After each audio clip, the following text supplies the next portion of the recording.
LA has a new leading man.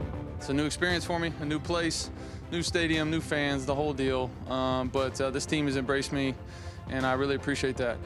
This past offseason, Matthew Stafford headed west for a starring role with the Rams.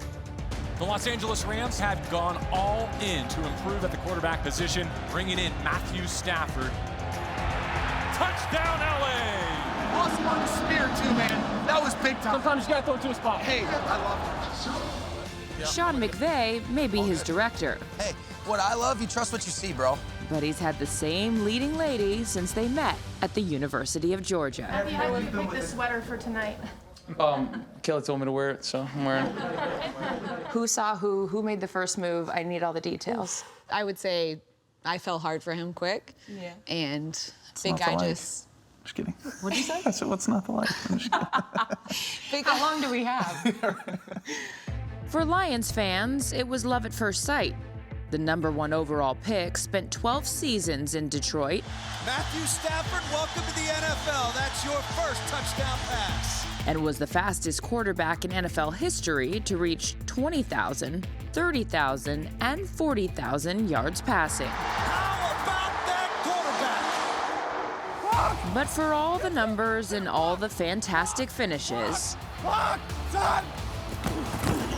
He dives in for the touchdown. Did he get it? Yes, sir, he did! Touchdown, Detroit Lions! Let's go!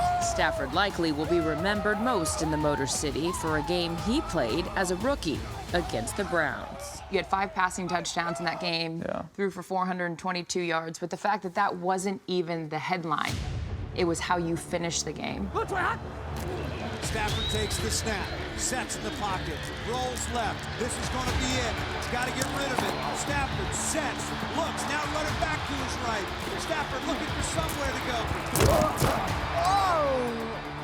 And the Browns are fighting for the ball, and a penalty. No time on the clock. The Lions will get one play. I remember Rayola coming up to me and telling me there was a flag in the end zone or whatever. And Matthew Stafford is not getting up.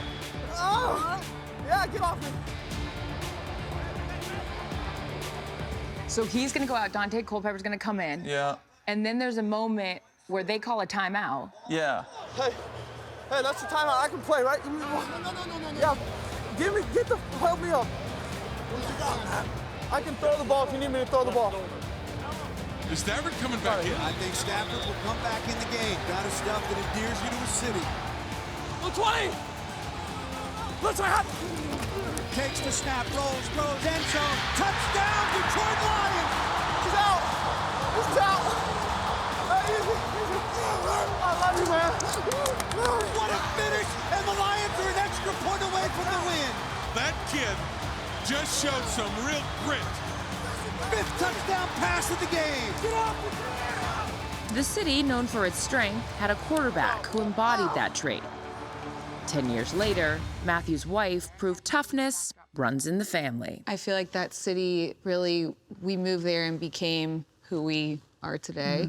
The people of that city are incredible. And the support we got, I mean, obviously we had our kids there, he was quarterback there, but obviously when I was diagnosed with my brain tumor, that city rallied behind me at a time where I felt the loneliest. I feel like that whole city was behind me, which was pretty incredible to see, and I will forever be grateful for that. Where are you guys when you find out, Kelly, that you have a brain tumor? I started having these dizzy spells, just vertigo.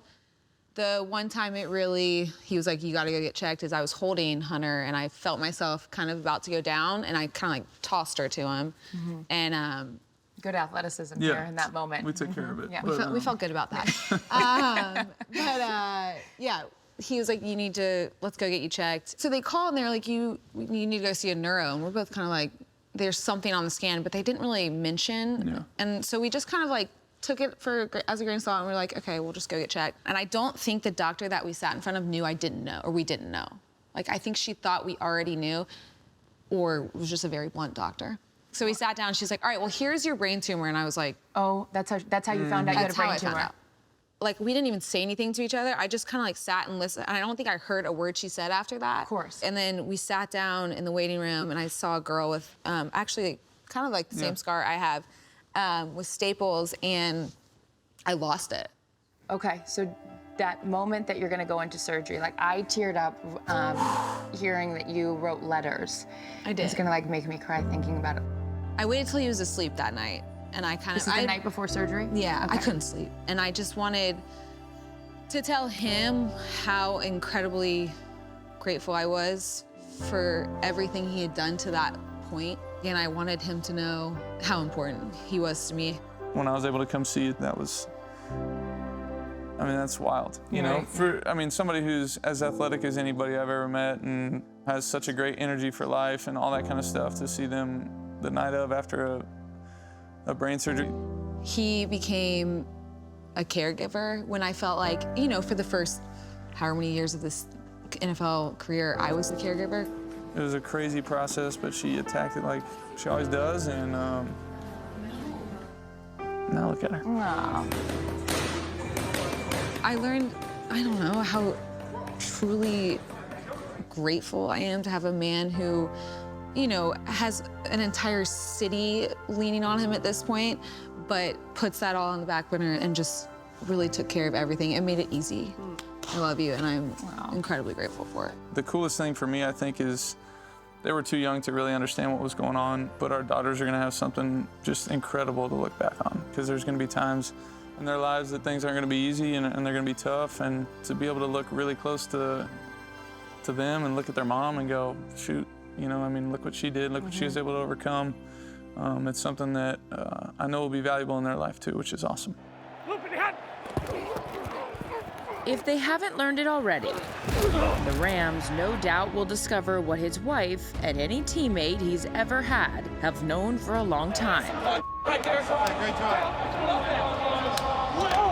Matthew Stafford is as tough as they come.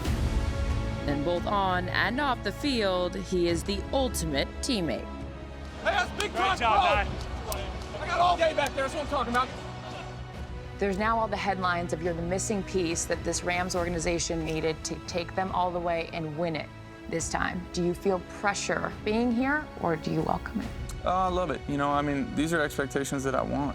You know, if I play my best, you know, I feel like we have as good a team as anybody. It's a realistic chance at a chance to, you know, go do what I've always wanted to do, and that's, you know, win a Super Bowl. So, shoot, I hope I'm here for a long time. I hope I'm, you know, got a couple rings on my finger, and at this point, it's the only thing you're playing for.